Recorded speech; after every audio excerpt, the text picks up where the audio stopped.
Hi, John. So we have Jon Nordmark with us today. Hi, John. How are you doing today? Hello, Ahmed. Good. Yeah, and you? I'm good. I'm good. So you're working with the Trade.ai, right? So, and it's all about AI, as the name suggests as well. So, would you like Yeah, to share about what Trade.ai does? yeah. It started as iteratstudio.com. And in 2017, we changed the name to iterate.ai. And one of the reasons was we built a low code platform in the first years when it was a studio. We built this platform that accelerates the development and implementation of emerging technologies, of which AI was one of them. But at the time, AI was kind of an emerging within the enterprise environments, and but we did see that there was going to be we expected there would be a lot of demand for AI and and connection into IoT devices, et cetera, utilizing those for the AI solutions. But you know, it ended up being a good choice because AI is turned into about 85% of the work we do. A lot of it involves IoT too, but all these enterprises we work with billion-dollar plus enterprises for the most part. They need this now, and they all recognize it, and especially with the Gen AI that's come out, it's become top of mind for everybody right now, every business. So, what year was it? You said that it was pre. It was some time ago. Yeah, 2017 was when we changed our name to .ai, and it was because we expected that most of our work would move in that direction. We employ about 15% of the people we employ are AI specialists, with master's degrees and PhDs in artificial intelligence or related fields, like PhD in physics. One of the guys has that, but he works in a lot of AI for us. And we're able to provide enterprises with development. We're able to develop AI type capabilities and solutions for them that are customized within the low code platform that we built and own. Right. So AI has been on the rise for a couple of years, right? You mentioned 2017. So before AI, I think the hype was much about crypto and metaverses and Yeah. all that stuff as well. But that died away. So what's your take on AI? Do you think it's like time bound, or is it gonna stay for next 10 years? Yeah, AI is not the metaverse. It's not the crypto craze. And those worlds could still emerge and be really important. I mean, the founder of OpenAI, Sam Altman, or the current CEO, he just launched a crypto yesterday, I think, or in the last week. On so he's still moving in that direction, and I think the companies like Roblox and the companies trying to produce the metaverse, like Facebook, I'm sure they'll all continue, but and there will be use cases that are powerful and strong going forward. But I think the thing about AI is it touches everybody, every one of these capabilities. It's kind of basic. It's everywhere, and it's there, and it can be there all the time. And that's the difference. It's not like something that could be used once in a while. Uh, it's touching every piece of everyone's lives. And when you look at the generative AI that just exploded, like in November of 2022, not quite a year ago, it showed how it can even start affecting the lives of middle school kids, and you know anyone in any job in any company, almost, unless you're laying asphalt as a construction worker. The So it's not a flash in the pan. It'll keep going. Right. And in your startup, in your company, what are the primary use cases you're looking at when it comes to big enterprise customers? Because startups and enterprise world move in a different way, right? Yeah. So enterprise customers actually look at long-term goals and long-term results before they jump onto anything. So Yeah. what do you see based on your experience working with enterprise on that part? On a related, the enterprise tend to set a strategic plan in September, October of, 1 year, and then the next year they kind of operate to that plan. And if they haven't identified a use case prior to the plan, you're unlikely as a startup to get something going in that enterprise. Selling to the enterprise is unique. It's a beast, in itself. And we're fortunate in that we're a kind of a bootstrapped startup. We've raised a tiny amount of money, but nothing from professional venture funds or anything. So we've been able to operate with patience, which a lot of times you need to have for some of these enterprises. But that said, a lot of companies that we work with, big ones, have come up with great use cases. Like we've been operating a pay with your license plate at the gas pump for a big convenience store. So imagine driving into the gas station. The current cameras recognize who you are based on your license plate. They then say, Ahmad, it looks like you just came. They text you and say, do you want to pay with your phone or the normal way? If you say you want to pay with your phone, you can then activate it automatically activates the pump. The cameras do. It turns your phone into the payment gateway, and after you've pumped your gas, you can drive away, and it bills you like an Uber or like a Lyft. And there are a few more cool features in it. You could order food or a car wash through your phone. So that's one use case that uses computer vision and IoT combined. We're able to do inventory of hot dogs and coffee cups, and then be able to instruct with a to-do list, a dynamic to-do list, instruct people who offer to put more hot dogs on not the oven, I forget what they're called, but the cooker. Add more cups to the coffee stand. Bring out some more beer because the beer is getting low. Bring it from the back room, and so those are AI capabilities we've built that interact with forecasting systems, with store associates. And they utilize existing cameras, which are good. So those are two use cases. We've got 50, 60 probably that we've lit up for big companies, and a lot of them are different. I can tell you about some more if you want to hear about them. Sure, maybe another one. Okay.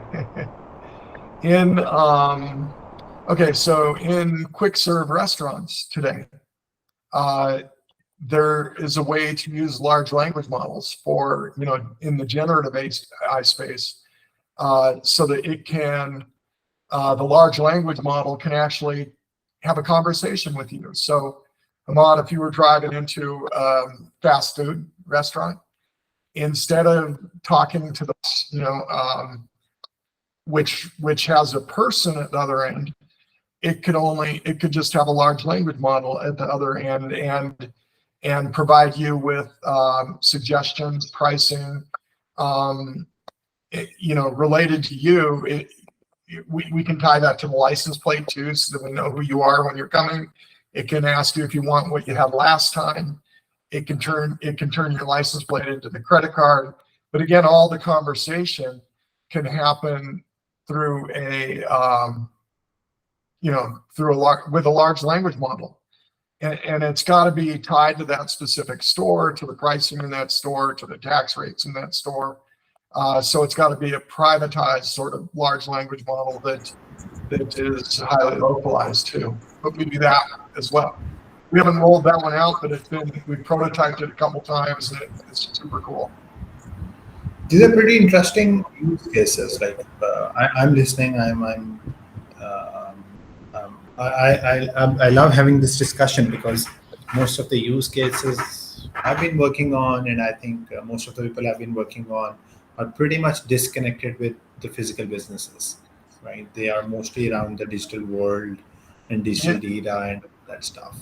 So that's a this great point. Yeah. A lot of what we do connects the digital and the physical, the AI to the physical space. It utilizes cameras that they already own. A lot of them do, or we utilize data that they already own that then can be turned into voice, conversations with customers. It could happen for employees too. We're building LLMs today that are private for companies to do internal research, where we would bring in an external LLM, merge it with internal data, and create basically a research repository for finance teams or marketing teams. So we've got a number of those in flight. Yeah. Interesting. In the I think you're solving the data privacy issues here as well by giving the option, right? So if somebody is subscribed to your app, and it's an opt-in option that whether you want to pay through your app or something, so that solves a whole bunch of issues associated with data privacy and what data you can access and whatnot. So that's a pretty solid part of what you just shared with us, and I was thinking about privacy and all that concerns that get taken care of as well. Yeah, there's a privacy component that's really important, and we're good at that. And the other thing is we can process AI at really high speeds. So the low code platform we built operates on any cloud. It can operate in private environments, and it can also operate on the edge, on small edge devices in, let's say, in a convenience store, versus having to go back to a cloud to get data. And this is important because it can decrease latency by a lot. And if you're talking to a computer, and you don't want to ask a question and then wait 3 seconds for a response. It's got to be 1 second, so that it feels like you're talking to a real person.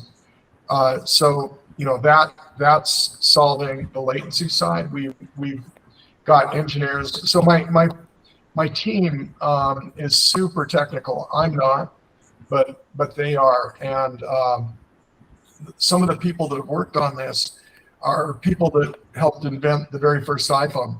So 3 people on our team were on that team, and they wrote software for it. They can write code at a kernel level, and so we can operate, or we can write code that modifies the most basic parts of the software at the kernel to try to improve the processing times of responses with a large language model, let's say.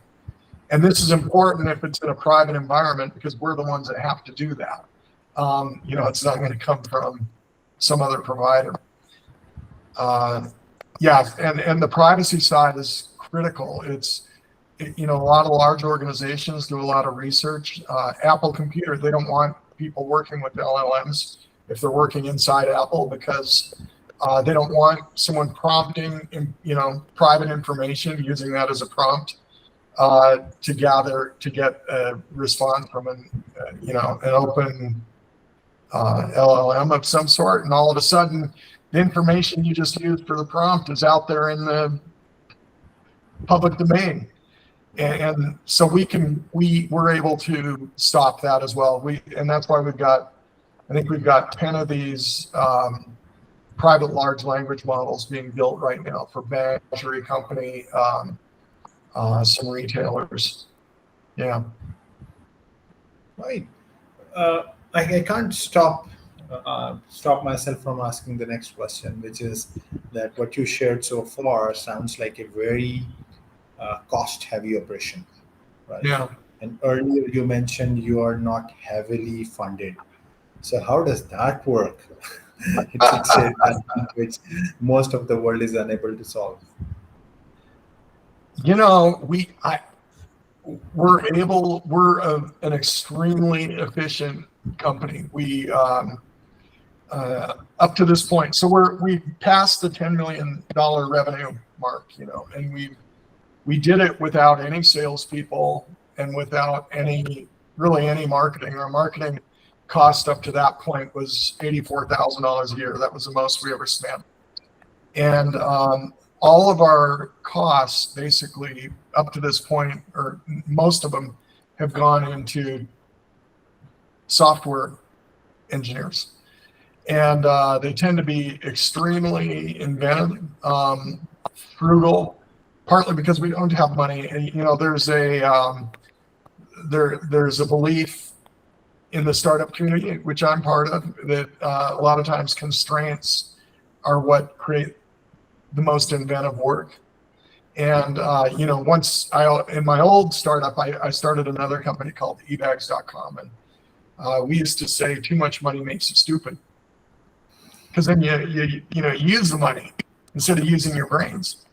And and we, you know, to build a large language model solution for a big company, it can take six figures, in the low six figures, $100,000.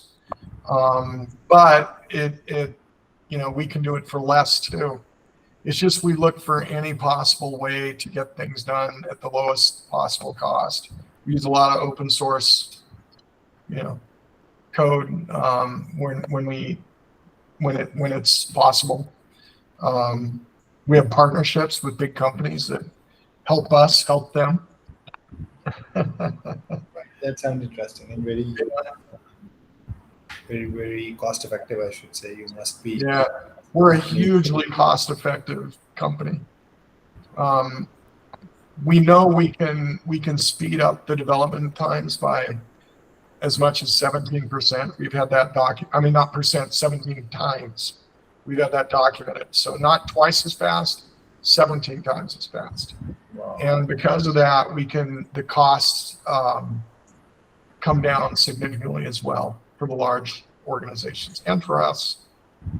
You should do workshop for startup founders. that might fly. Yeah, well, I've done that over the years. I met my co-founder at an accelerator in Eastern Europe, in Kiev, actually. We worked there for 2 years on its board, and I've done a lot of work with Founder Institute and a little bit helped a number of Techstars companies. So my life has been spent the last 25 years, or even longer, helping founders figure things out. A lot of times it doesn't work, but a lot of times it does. Yeah, that's nice.